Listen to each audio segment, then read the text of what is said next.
Sa video na ito pag-uusapan natin ang isang bagay na ginagawa ng milyon-milyong seniors gabi-gabi nang hindi iniisip, isang bagay na napaka-ordinaryo, napaka-automatiko, na karamihan sa mga tao ay hindi kailanman kinu-question.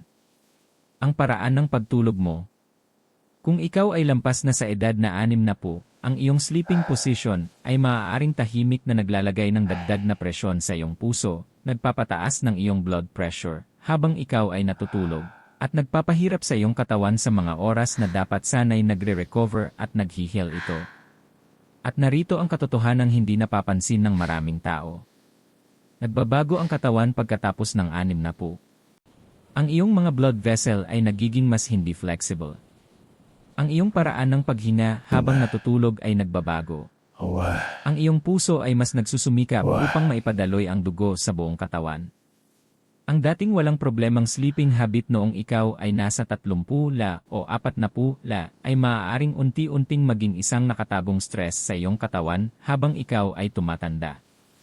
Ibig sabihin nito, ang paraan ng pagposisyon ng iyong katawan sa gabi ay maaaring makaapekto sa iyong paghinga, oxygen levels, sirkulasyon, at blood pressure. Kaya ngayong gabi, habang iniisip mong nagpapahinga ka maaaring nahihirapan pala ang iyong katawan. At iyon mismo ang dahilan kung bakit kailangan mong panoorin ang video na ito hanggang sa dulo, dahil ang huling tip na ibabahagi namin ay isang bagay na maraming seniors ang lubos na hindi napapansin. Ngunit sinasabi ng mga sleep specialists na maaari itong magkaroon ng napakalaking epekto sa pagprotekta sa iyong puso at pagpapatatag ng iyong blood pressure habang natutulog. Ito ay simple. Ito ay praktikal. Pero kapag naunawaan mo ito, maaaring hindi ka na muling matulog sa parehong paraan. Natuklasan ng mga doktor na nag-aaral ng sleep at heart health ang isang nakakagulat na bagay. May ilang sleeping positions na tahimik na maaaring mag-trigger ng pagtaas ng blood pressure sa gabi, magpababa ng oxygen levels, at magpalala pa ng mga problema sa paghinga tulad ng snoring at sleep apnea. At ang nakakatakot na bahagi nito ay ito. Karamihan sa mga tao ay hindi kailanman ikinokonekta ang kanilang sleep position sa kalusugan ng kanilang puso. Nagfo-focus sila sa gamot. Nagfo-focus sila sa pagkain. Nagfo-focus sila sa ehersisyo. Ngunit nakakalimutan nila na gabi-gabi, gumugugol sila ng 6, 7, minsan 8 oras sa isang posisyon. Iyon ay libo-libong oras bawat taon. Libo-libong oras kung saan ang maling posisyon ay maaaring naglalagay ng presyon sa iyong baga, nagko-compress sa iyong dibdib, o nagpapahirap sa iyong puso na magtrabaho ng higit kaysa sa dapat. Ngayong gabi ay aalamin natin ang katotohanan. Matututunan mo ang 4 na sleeping positions na maaaring magpataas ng blood pressure sa gabi, lalo na pagkatapos ng edad na 60. Kung bakit ang mga posisyong ito ay nagiging mas mapanganib habang tayo ay tumatanda. At higit sa lahat, ang 4 na sleeping positions na talagang nirerekomenda ng mga doktor upang makatulong na protektahan ang iyong puso, mapabuti ang paghinga, at payagan ang iyong katawan na tunay na makapagpahinga. Maaaring magulat ka sa ilan sa mga ito. Dahil may ilang sleeping habits na iniisip ng maraming tao na komportable, ay maaaring talagang laban sa kanilang kalusugan. Bago tayo magsimula, gusto naming marinig mula sa iyo. Ang komunidad dito sa channel na ito ay puno ng kahanga-hangang mga viewers mula sa iba't ibang bahagi ng mundo. Kaya sandali lang at sabihin sa amin kung saan ka nanonood sa comments. Ang makita kung saan nanggagaling ang lahat ay nagpaparamdam na parang isang pamilya ang komunidad na ito. At kung naniniwala ka na ang pag-aalaga sa iyong kalusugan pagkatapos ng 60 ay isa sa pinakamahalagang bagay na maaari mong gawin para sa iyong sarili at sa iyong mga mahal sa buhay, ay type ang via sa comments. Ang iyong karanasan at ang iyong boses ay maaaring magbigay ng inspirasyon sa ibang nanonood ng video na ito ngayong gabi. At isa pang bagay. Kung bago ka dito at mahalaga sa iyo ang practical na health advice na espesyal na ginawa para sa mga seniors, siguraduhing mag-subscribe sa channel na Gintong Sustansya at bigyan ng thumbs up ang video na ito.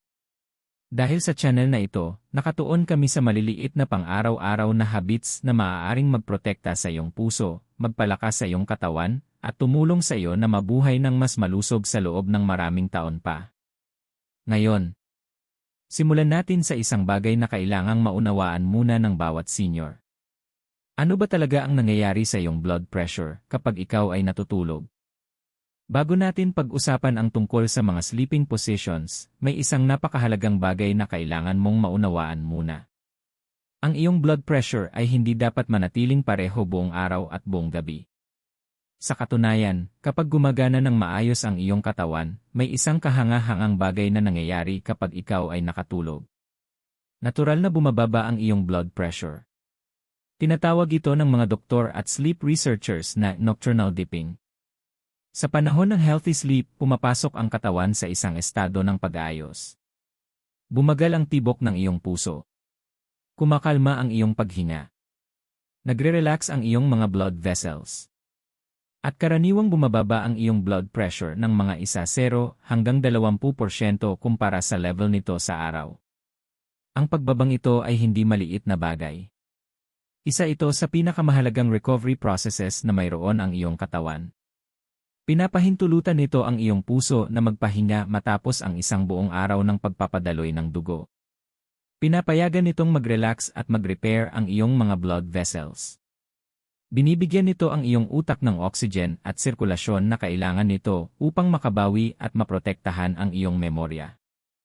Ngunit narito ang alalahanin na mas madalas nang nakikita ng maraming doktor sa mga matatanda. Pagkatapos ng edad na 60, ang natural na pagbaba ng blood pressure sa gabi ay kadalasang hindi na nangyayari gaya ng dapat. Sa halip na bumaba nananatiling mataas ang pressure. At minsan, tumataas pa ito sa gabi. Ang kondisyong ito ay kilala ng mga doktor bilang non-dipping blood pressure. At ito ay isang bagay na seryosong tinitingnan ng mga cardiologist. Dahil ipinakita ng mga pananaliksik na ang mga taong hindi bumababa ang blood pressure sa gabi ay may mas mataas na panganib ng malulubhang problema sa kalusugan. Pinag-uusapan natin ang mga bagay tulad ng stroke, sakit sa puso, pinsala sa kidney, at kahit paghina ng memorya. May ilang pag-aaral na nailathala sa mga cardiovascular research journals na nagpakita na ang mga taong may mataas na nighttime blood pressure ay maaaring magkaroon ng mas mataas na panganib ng stroke kumpara sa mga taong normal na bumababa ang blood pressure habang natutulog. Ibig sabihin nito, ang nangyayari habang ikaw ay natutulog ay maaaring makaapekto sa iyong kalusugan gaya rin ng mga nangyayari sa araw. Ngayon maaaring iniisip mo, bakit ito mas madalas mangyari pagkatapos ng edad na 60? May ilang dahilan. Una, habang tayo ay tumatanda, ang ating mga blood vessels ay natural na nagiging mas matigas. Nawawala ang ilan sa kanilang flexibility na mayroon tayo noong tayo ay mas bata pa. Dahil dito, mas nagiging mahirap para sa blood pressure na natural na bumaba habang natutulog. Pangalawa, ang pagtulog mismo ay kadalasang nagiging mas magaan at mas napuputol habang tayo ay tumatanda. Maraming seniors ang nagigising ng ilang beses sa gabi nang hindi man lang napapansin kung gaano naka-fragmented ang kanilang tulog. At kapag napuputol ang tulog, hindi makapasok ang katawan sa mas malalalim na stages ng rest kung saan karaniwang bumababa ang blood pressure. Pangatlo, ang mga problema sa paghinga habang natutulog ay nagiging mas karaniwan sa mga matatanda. Ang mga kondisyon tulad ng snoring at sleep apnea ay nakakaapekto sa milyon-milyong seniors. Kapag nagiging limitado ang paghinga habang natutulog, maaaring bumaba ang oxygen levels. At kapag bumaba ang oxygen, mabilis na tumutugon ang katawan sa pamamagitan ng paghigpit ng blood vessels at pagtaas ng heart rate na nagpapataas ng blood pressure. Ito ang emergency response ng katawan. Ngunit kapag nangyayari ito ng paulit-ulit sa buong gabi, lumilikha ito ng tuloy-tuloy na stress sa puso. At narito ang isang bagay na hindi kailanman naiisip ng maraming tao. Ang iyong sleeping position ay maaaring makaapekto sa lahat ng mga bagay na ito. Ang posisyon ng iyong katawan ay maaaring makaapekto sa kung gaano kadaling lumawak ang iyong baga, kung gaano ka-open ang iyong airway, at kung gaano kakinis ang pagdaloy ng dugo sa iyong katawan. May mga sleeping positions na tumutulong sa katawan na mag-relax at huminga ng mas maayos. At may mga posisyon naman na tahimik na nagpapahirap sa paghinga at pinipilit ang puso na magtrabaho ng mas mabigat. Ito ang dahilan kung bakit ang mga sleep doctors at cardiologists ay mas nagbibigay na ngayon ng pansin sa isang bagay na dati ay hindi gaanong napapansin. Hindi lang kung gaano katagal kang natutulog, kundi kung paano ka natutulog. Ang postura ng iyong katawan sa mahabang oras ng gabi ay maaaring sumuporta sa iyong puso o unti-unting maglagay ng dagdag na presyon dito. At maraming seniors ang natutulog sa parehong posisyon sa loob ng mga dekada nang hindi man lang nalalaman ang epekto nito sa kanilang kalusugan ngayon. Kaya hayaan kitang tanungin. Naisip mo na ba kung paano ka natutulog at kung paano ito maaaring makaapekto sa iyong puso o blood pressure? Kung naniniwala ka na ang pagtulog ay may malaking papel sa pangkalahatang kalusugan, sige at i-type ang via sa comments. Ang iyong sagot ay maaaring maghikayat sa ibang nanonood na magsimulang bigyang pansin ang kanilang pagtulog. Dahil sa susunod na kabanata, pag-uusapan natin ang unang sleeping position na ginagamit ng maraming seniors, isang posisyon na tila walang problema, ngunit ayon sa mga sleep experts, maaaring tahimik na nag-aambag sa mga problema sa blood pressure sa gabi. Pag-usapan naman natin ang unang sleeping position na ginagamit ng maraming seniors gabi-gabi nang hindi nila napapansin ang mga nakatagong panganib, ang pagtulog ng nakahiga ng tuwid sa likod. Sa unang tingin, parang walang masama sa pagtulog ng nakahiga sa likod. Sa katunayan, maraming tao ang matagal nang sinasabihan na isa ito sa mga pinakamagandang posisyon para sa gulugod o spine. Ngunit narito ang problema, pagkatapos ng edad na 60, iba na ang reaksyon ng iyong katawan kumpara noong mas bata ka pa. Ang dating walang masamang epekto ay maaari ng tahimik na magdulot ng stress sa iyong puso at baga habang ikaw ay natutulog. Natuklasan ng mga doktor at sleep specialists na ang paghiga ng tuwid sa likod ay maaaring magpalala ng paghinga, lalo na sa mga matatanda. Kapag ikaw ay nakahiga ng ganap na tuwid, ang iyong dila at ang malalambot na tissue sa iyong lalamunan ay maaaring bahagyang umatras paatras. Para sa maraming seniors, ito ay nagpapakipot sa airway kahit hindi nila namamalayan. Ang pagkipot na ito ay maaaring mukhang maliit lamang, ngunit maaari itong magdulot ng mababaw na paghinga o kahit mga sandaling humihinto ang paghinga, isang kondisyon na tinatawag na sleep apnea. Ang sleep apnea ay mas karaniwan pagkatapos ng edad na 60 kaysa sa iniisip ng karamihan ng tao, at isa ito sa mga nakatagong dahilan kung bakit tahimik na tumataas ang blood pressure sa gabi. Ganito ito nangyayari kapag bumababa ang iyong oxygen levels, kahit kaunti lamang, agad na tumutugon ang iyong katawan. Mas mabilis ang tibok ng iyong puso, humihigpit ang iyong mga blood vessels, at tumataas ang iyong blood pressure. Ang mga pagtaas na ito ay maaaring mangyari ng dose-dosenang beses sa buong gabi, minsan kahit hindi ka nagigising. Sa paglipas ng panahon, ang paulit-ulit na stress sa gabi na tulad nito ay maaaring magpataas ng panganib ng sakit sa puso, stroke, at mga problema sa memorya. At hindi lang ito tungkol sa oxygen. Ang pagtulog ng nakahiga ng tuwid sa likod ay maaari ring magpalala ng snoring o paghilik, isang bagay na madalas binabaliwala ng maraming seniors bilang walang problema. Ngunit kadalasan, ang paghilik ay isang babala na ang iyong airway ay bahagyang nahaharangan. Ang harang na ito ay nagpipilit sa iyong puso na magtrabaho ng mas mabigat, kahit iniisip mong ikaw ay nagpapahinga. Sinasabi ng mga sleep experts na nagiging mas mapanganib ang backsleeping lalo na kung ikaw ay mayroon ng high blood pressure, sakit sa puso, o problema sa paghinga. Kaya kahit komportable ka sa posisyong ito, maaaring hindi nito ibinibigay sa iyong katawan ang pahingang tunay na kailangan nito. Narito ang mahalagang punto, ang pagiging komportable ay hindi palaging nangangahulugang ligtas. Dahil lamang sa maganda ang pakiramdam ng isang posisyon, ay hindi ibig sabihin na pinoprotektahan nito ang iyong puso. Ngayon, hayaan mo akong magtanong sa iyo, minsan ba ay nagigising ka sa umaga na pagod pa rin, kahit nakatulog ka ng buong gabi? Kung maaaring may kinalaman dito ang iyong sleeping position. Kung sumasang-ayon ka, ay type ang maya sa comments. Mamaya sa video na ito, pag-uusapan natin ang isang variation ng backsleeping na ligtas at nirerekomenda ng mga doktor. Ngunit sa ngayon, tandaan na ang paghiga ng ganap na tuwid sa iyong likod ay maaaring tahimik na magpataas ng blood pressure sa gabi at magbigay ng dagdag na strain sa iyong puso. Ito ang dahilan kung bakit napakahalaga ng pag-unawa sa iyong sleep posture pagkatapos ng edad na 60. Ang iyong katawan ay hindi na nagre-recover tulad ng dati, at ang maliliit na pagbabago ay maaaring magkaroon ng napakalaking epekto sa iyong pangmatagalang kalusugan. Sa susunod, pag-uusapan natin ang isa pang posisyon na ginagamit ng maraming seniors gabi-gabi, ang sobrang pagyuko o pag-curl ng katawan habang natutulog, at kung bakit ang tila inosenteng habit na ito ay maaari ring makasama sa iyong puso at baga habang ikaw ay natutulog. Ngayon naman, pag-usapan natin ang ikalawang sleeping position na ginagamit ng maraming seniors gabi-gabi nang hindi nila napapansin ang mga nakatagong panganib, ang pagtulog na sobrang nakakulot o masyadong naka-fetal position. Ang pagyuko ng katawan sa isang mahigpit na fetal position ay maaaring magbigay ng pakiramdam ng ginhawa. Maraming tao ang ginagawa ito ng natural, lalo na kapag sila ay giniginaw o nakakaramdam ng stress. Para itong komportable, ligtas, at natural. Ngunit para sa mga seniors, ang sobrang pagkakakulot ng katawan habang natutulog ay maaaring makasama sa parehong paghinga at sa puso. Narito kung bakit. Kapag masyado kang nakakulot, naiipit ang iyong dibdib at diaphragm.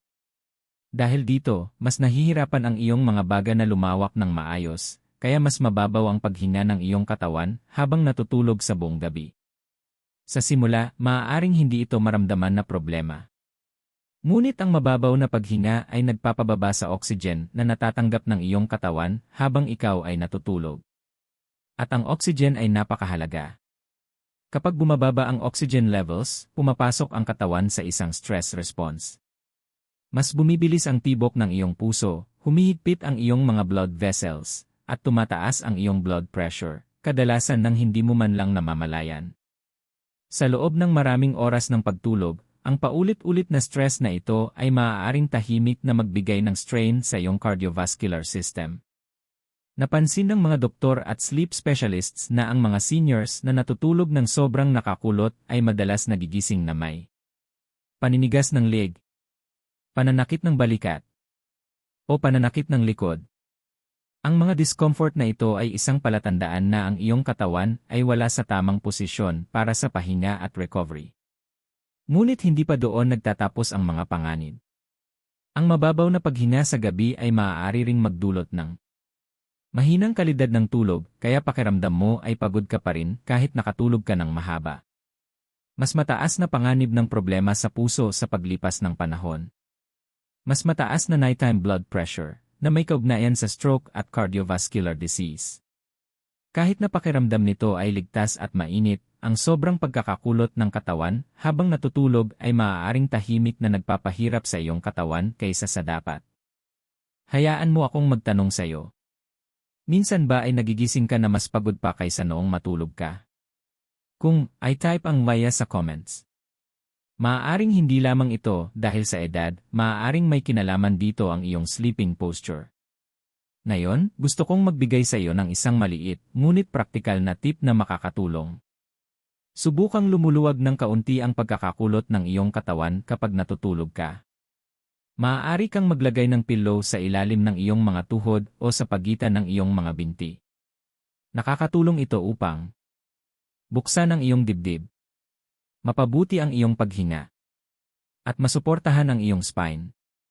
At narito ang kaunting dagdag na tulong, may printable checklist para sa lahat ng napag-usapan natin ngayon sa description, kung gusto mo ng madaling gabay na susundan.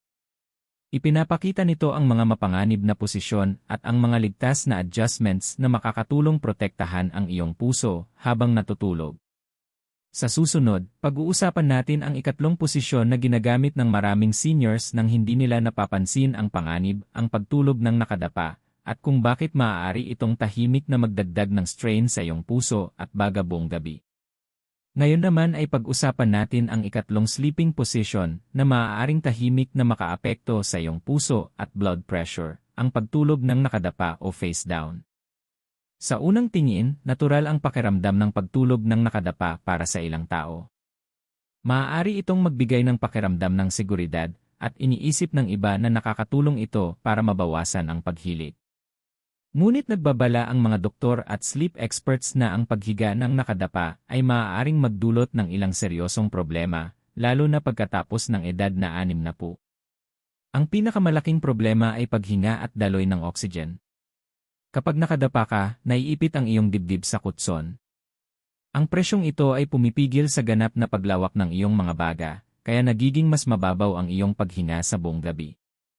Kahit hindi ka magising, ang iyong katawan ay mas nagsusumikap upang makakuha ng sapat na oxygen. Ang mababaw na paghinga ay nagtitrigger ng parehong mapanganib na reaksyon na napag-usapan natin kanina. Mas mabilis ang tibok ng puso. Humihigpit ang blood vessels. At tumataas ang blood pressure. Sa loob ng maraming oras ng pagtulog, ang paulit-ulit na stress na ito ay tahimik na nagpapahirap sa iyong cardiovascular system. Ngunit hindi lamang iyon ang problema. Ang pagtulog ng nakadapa ay iniikot ang iyong lieg sa hindi natural na posisyon sa loob ng maraming oras. Kailangang ibaling ang iyong ulo sa isang gilid upang makahinga na naglalagay ng tuloy-tuloy na strain sa lieg at spine. Sa paglipas ng panahon, maaari itong magdulot ng pananakit ng lieg at balikat, sakit ng ulo sa umaga, irritation sa nerves o paninigas ng kalamnan. At para sa mga seniors na mayroon ng mga kondisyon tulad ng high blood pressure, sakit sa puso, o problema sa paghinga, ang posisyong ito ay maaaring malaki ang idagdag na stress sa katawan sa gabi. Kahit komportable ito sa ngayon, maaaring laban sa iyong kalusugan ang pagtulog ng nakadapa sa mga paraang hindi mo nararamdaman. Tandaan, ang pagiging komportable ay hindi palaging nangangahulugang ligtas, lalo na pagkatapos ng edad na 60. Hayaan kitang tanungin.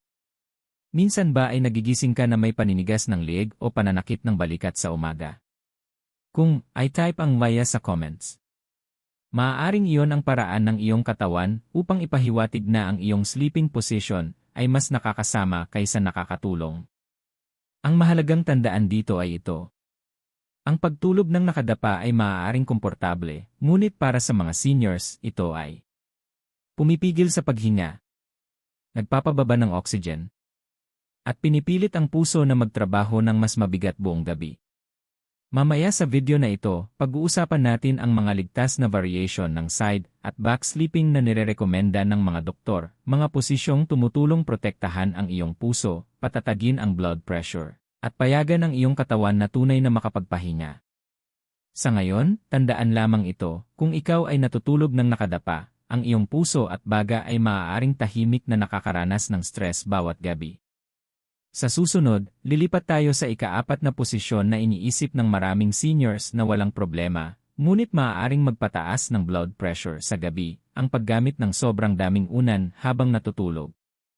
Ngayon naman, pag-usapan natin ang ika-4 na karaniwang sleeping habit na maaaring tahimik na makaapekto sa iyong puso at blood pressure, ang paggamit ng sobrang daming unan. Maraming seniors ang naniniwala na ang pagpatong ng 3, 4, o kahit 5 unan ay makakatulong sa kanilang paghinga, susuporta sa kanilang ulo, o magbibigay ng mas komportableng pakiramdam. Sa simula, parang ito ang tamang solusyon, dahil ang layunin mo ay maging komportable at suportado ang iyong katawan. Ngunit nagbababala ang mga doktor at sleep specialists na ang sobrang daming unan ay maaaring magdulot ng seryosong problema. Narito kung bakit.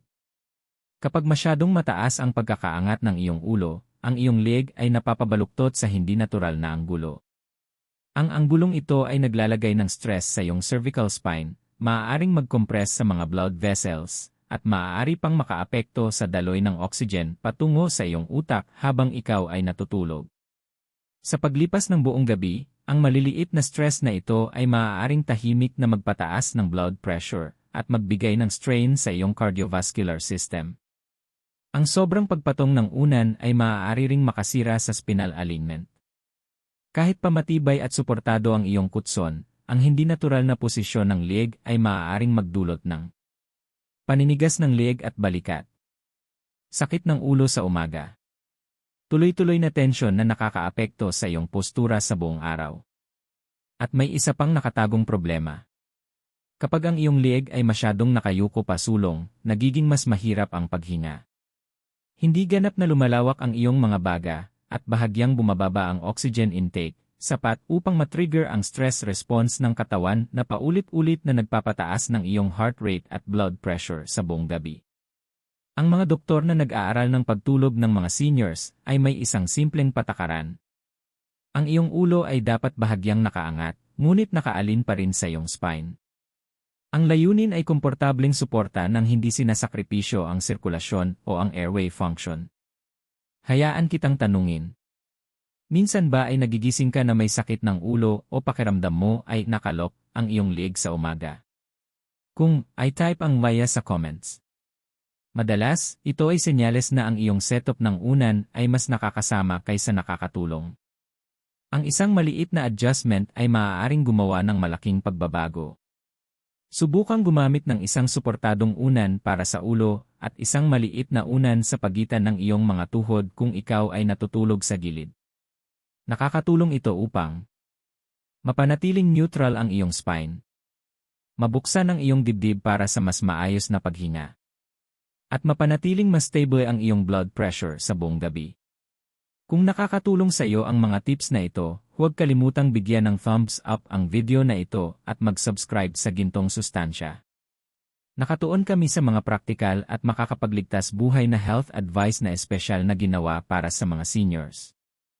Sa susunod, sisimulan na nating pag-usapan ang mga sleeping positions na talagang nirerekomenda ng mga doktor, mga posisyong nagpoprotekta sa iyong puso, nagpapabuti sa paghinga, at tumutulong sa iyong katawan na ganap na makapag-recover sa gabi. Ngunit bago yon, tandaan ito. Kahit ang maliliit at simpleng pagbabago ngayong gabi ay maaaring tahimik na magprotekta sa iyong puso habang ikaw ay natutulog. Hindi pa huli ang lahat upang matutong matulog ng mas matalino. Ngayon ay papunta na tayo sa bahagi ng video na maaaring tunay na magbago kung paano nagpapahinga ang iyong katawan sa gabi, ang mga sleeping positions na talagang nirerekomenda ng mga doktor, simula sa isa sa pinakamakapangyarihan, ang pagtulog sa kaliwang tagiliran. Maaaring mukhang simple lamang ang posisyong ito, ngunit ipinapakita ng mga pag-aaral na maaari itong magkaroon ng malaking epekto sa daloy ng dugo, kalusugan ng puso, at paghinga, lalo na para sa mga seniors. Madalas imungkahi ng mga cardiologists at sleep specialists ang pagtulog sa kaliwang tagiliran dahil tinutulungan nitong gumana ng mas mahusay ang iyong puso. Kapag ikaw ay nakahiga sa kaliwang tagiliran, mas maayos ang daloy ng dugo pabalik sa puso. Mas kaunting presyon ang napupunta sa malalaking blood vessels. Mas madali ang paghinga at mas bukas ang airway. Sa madaling salita, hindi kailangang magtrabaho ng mas mabigat ang iyong puso. Habang natutulog ka, mas stable ang iyong blood pressure, at natatanggap ng iyong katawan ang restorative rest na kailangan nito. Ang side sleeping ay nakakatulong din sa iba pang karaniwang problema ng mga seniors sa gabi. Maaari nitong bawasan ang acid reflux, mabawasan ang paghilik, at mapagaan ang mild sleep apnea episodes. Maraming seniors ang napapansin na mas madali silang makahinga at mas presko ang pakiramdam sa paggising kapag lumilipat sila sa pagtulog sa gilid. Ngunit upang makuha ang buong benepisyo, may ilang adjustments na nirerekomenda ng mga doktor. Maglagay ng unan sa pagitan ng iyong mga tuhod upang mapanatiling neutral ang spine. Panatilihing tuwid ang likod at iwasang masyadong magkukulot. Gumamit ng suportadong unan sa ilalim ng ulo upang mapanatili ang tamang alignment ng leg. Ang mga maliliit na adjustments na ito ay may malaking epekto, tinutulungan kang manatili sa isang ligtas at heart-friendly na posisyon sa buong gabi. Hayaan kitang magtanong. Karaniwan ka bang nagigising na presko ang pakiramdam o parang naninigas at pagod ang iyong katawan? Kung nakakaranas ka ng paninigas sa umaga, maaaring ang iyong sleeping position ang nagsasabi na panahon na para magbago. Ay type ang maya sa comments kung nakaka-relate ka dito. At narito ang isang napakahalagang bagay. Kung seryoso ka sa pagpapabuti ng iyong pagtulog at pagprotekta sa iyong puso pagkatapos ng 60, gumawa kami ng kumpletong step-by-step guide na espesyal para sa mga seniors. Sinasaklaw nito ang pinakaligtas na sleeping positions, mga adjustments para sa mas komportableng tulog, at mga praktikal na tips upang mapanatiling stable ang blood pressure sa buong gabi. Kung gusto mo ang kumpletong guide na ginawa, lalo na para sa mga seniors na nahihirapan sa pagtulog at nighttime blood pressure, tingnan ang aming ebook. Ang link ay nasa description o sa aming bio. Maaaring kakaiba sa simula ang paglipat sa pagtulog sa kaliwang tagiliran, ngunit kapag nasanay ang iyong katawan, maaari mong mapansin na mas gumaganda ang kalidad ng iyong tulog halos agad. Sa susunod, pag-uusapan natin ang isa pang variation na makakatulong sa mga seniors na gustong matulog sa likod ngunit nais pa ring protektahan ang kanilang puso, ang bahagyang nakaangat na back sleeping, na perpekto para sa mga mas gustong nakatihaya, ngunit nais ang mas ligtas na sirkulasyon at mas madaling paghinga. Ngayon naman, pag-usapan natin ang isang variation ng back sleeping na maaaring maging ligtas at kapaki-pakinabang para sa mga seniors. Ito ay tinatawag na bahagyang nakaangat na back sleeping. Kanina, napag-usapan natin kung paano ang paghiga ng ganap na patag sa likod ay maaaring magpahirap sa paghinga, magpalala ng paghilik, at magpataas ng blood pressure sa gabi. Ngunit natuklasan ng mga doktor ang isang simpleng adjustment na maaaring magbago ng lahat, bahagyang pag-angat ng itaas na bahagi ng katawan. Maaaring gawin ito gamit ang adjustable bed, wedge pillow, o kahit dalawang maayos na nakaposisyon na unan. Ang layunin ay hindi ang umupo ng tuwid, kundi ang gumawa ng banayad na incline na tumutulong upang lumawak ng maayos ang dibdib at manatiling bukas ang airway habang natutulog ka. Bakit ito napakahalaga? Kapag ang itaas na bahagi ng iyong katawan ay bahagyang nakaangat, mas mababa ang posibilidad na magsara ang airway, kaya nababawasan ang paghilik at sleep apnea episodes. Mas malalim at mas mahusay ang paghinga. Mas gumaganda ang sirkulasyon ng dugo, kaya nababawasan ang pressure sa puso. Nababawasan ang acid reflux at heartburn. Para sa mga seniors na may problema sa puso, kahirapan sa paghinga, o high blood pressure, ang posisyong ito ay maaaring maging isang malaking tulong. Pinapayagan nitong magpahinga ang katawan habang nananatiling stable ang cardiovascular system sa buong gabi. Ngunit mahalaga ang tamang antas ng pag-angat. Ang elevation ay dapat banayad lamang, hindi sobra. Kapag masyadong mataas, maaari nitong ma-strain ang leeg at balikat. Kapag naman masyadong mababa, maaaring hindi mo makuha ang benepisyo para sa paghinga at sirkulasyon. Madalas ding nirerekomenda ng mga doktor at sleep specialists na samahan ang bahagyang nakaangat na back sleeping ng suporta sa ilalim ng tuhod o lower back upang mapanatili ang tamang alignment ng spine. Ang kombinasyong ito ay tumutulong upang masuportahan ng maayos ang iyong katawan, gumana ng mas maayos ang iyong puso at baga, at mapanatiling komportable ang iyong pagtulog. Hayaan kitang magtanong. Nasubukan mo na bang matulog na bahagyang nakaangat ang itaas na bahagi ng iyong katawan? Mas naging komportable ba ito o mas naging madali ang iyong paghinga? Ibahagi ang iyong karanasan sa comments. Ang iyong kwento ay maaaring makatulong sa ibang senior na makadiskubre ng isang simpleng paraan upang mapabuti ang kanilang tulog. Tandaan, ang maliliit na adjustments tulad nito ay maaaring magkaroon ng malaking epekto sa blood pressure, kalusugan ng puso, at kalidad ng pahinga. Ang pagtulog ay hindi lamang tungkol sa paghiga, ito ay tungkol sa pagbibigay sa iyong katawan ng pagkakataong mag-recover ng ligtas at mahusay. Sa susunod, pag-uusapan natin ang isa pang variation ng side sleeping na tinatawag na supported side position, na maraming seniors ang nakikitang mas komportable at mas mabuti para sa puso. Pinagsasama ng posisyong ito ang lahat ng nirerekomenda ng mga doktor, tamang alignment ng spine, bukas na airway, at maayos na sirkulasyon, habang pinananatiling komportable ang iyong katawan sa buong gabi. Ngayon naman ay pag-usapan natin ang isa pang highly recommended sleeping posture para sa mga seniors, ang supported side position. Kung sinusundan mo ang video na ito, alam mo na ang side sleeping ay isa sa pinakaligtas na posisyon para sa iyong puso at sirkulasyon. Ngunit ang supported side position ay ginagawa itong mas mahusay.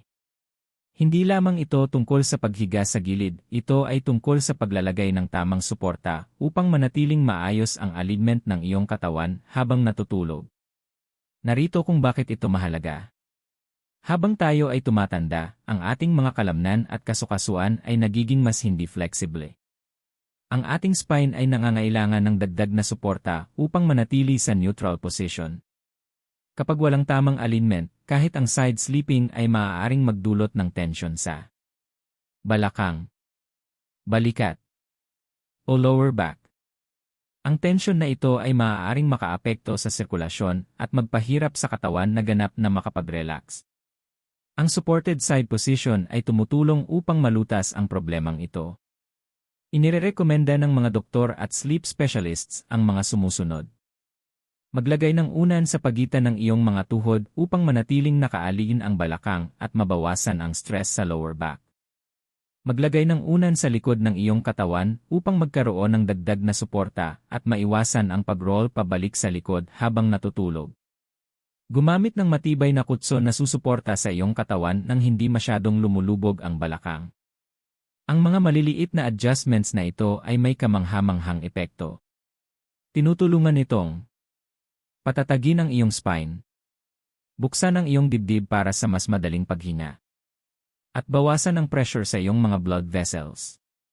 Bilang resulta, mas nagiging stable ang iyong blood pressure sa buong gabi, at ang iyong puso ay maaaring magpahinga gaya ng nararapat. Ang posisyong ito ay lalo na nakakatulong sa mga seniors na may arthritis o joint pain, pananakit ng likod o balakang, problema sa sirkulasyon o pamamaga sa gabi. At narito ang isang mahalagang bagay na dapat tandaan. Ang pagtulog ay hindi lamang tungkol sa pagiging komportable. Ang bawat postura na ginagawa mo sa gabi ay maaaring makaapekto sa iyong puso, baga, at blood pressure. Madalas ipaalala ng mga doktor sa mga seniors na ang posture ay kasing halaga ng haba ng tulog. Hayaan kitang magtanong. Naniniwala ka ba na ang maliliit na adjustments sa iyong sleeping setup ay maaaring mapabuti ang iyong pangkalahatang kalusugan? Kung ay type ang maya sa comments. Sa pamamagitan ng supported side position, maraming seniors ang napapansin na sila ay nagigising na mas presko ang pakiramdam, mas kaunti ang paninigas ng katawan, at mas maraming enerhiya. Maaari ring mabawasan ang paghilik, mapabuti ang paghinga, at mabawasan ang mild sleep apnea episodes. Kung may natutunan kang kapaki-pakinabang sa video na ito, huwag kalimutang bigyan ito ng thumbs up at mag-subscribe sa Gintong Sustansya.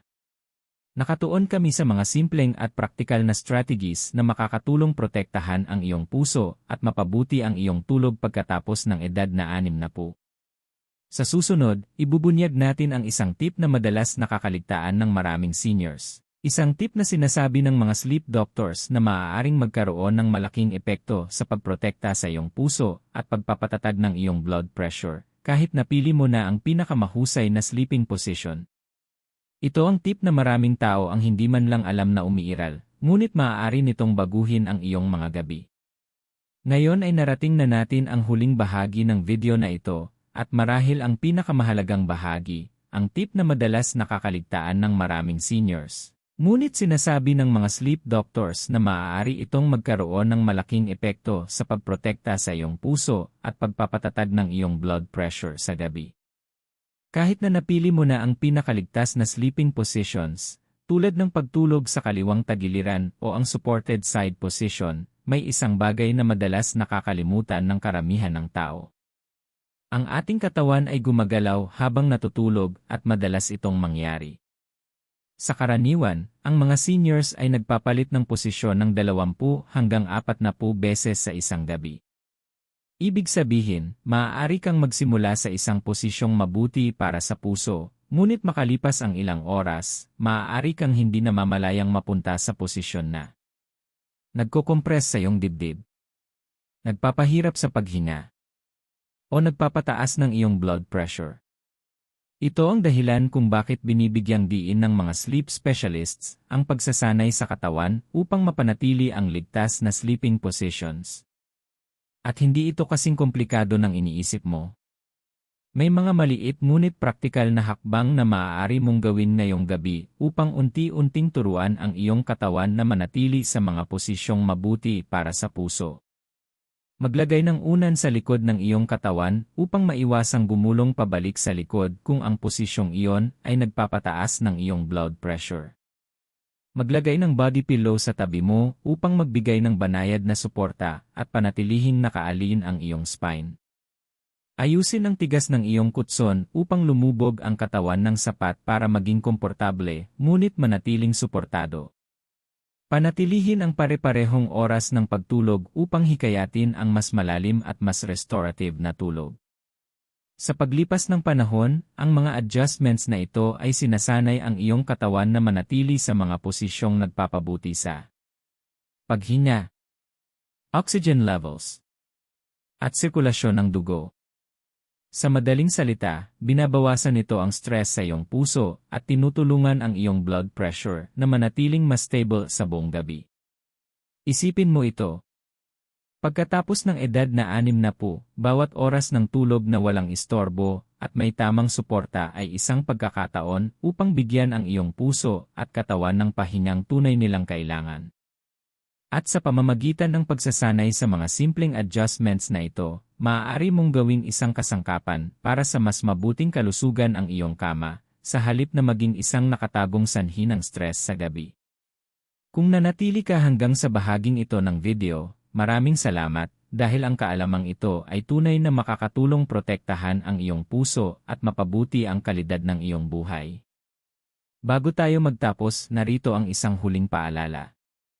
Kung gusto mo ang kumpletong gabay na espesyal na ginawa para sa mga seniors na may problema sa pagtulog, kabilang ang detalyadong mga tagubilin para sa bawat recommended sleeping position at step-by-step tips upang mapanatiling stable ang blood pressure sa gabi. Maaari mong makita ang aming ebook sa link sa description o sa aming bio. At huwag kalimutang makipag-ugnayan sa amin. Sabihin sa amin kung saan ka nanonood at mag-comment ng maya kung plano mong subukang baguhin ang iyong sleeping position ngayong gabi. Tandaan ito. Ang pagtulog ay hindi lamang pahinga. Ito ay pag-recover, pag-aayos ng katawan at proteksyon para sa iyong puso. Sa pamamagitan ng pagpili ng tamang posisyon at pagbibigay ng tamang suporta sa iyong katawan, binibigyan mo ang iyong sarili ng malakas na kalamangan upang mapanatili ang kalusugan, enerhiya, at kapayapaan ng isip gabi-gabi. Magpapasalamat sa iyo ang iyong puso. At pati na rin ang iyong sarili sa hinaharap.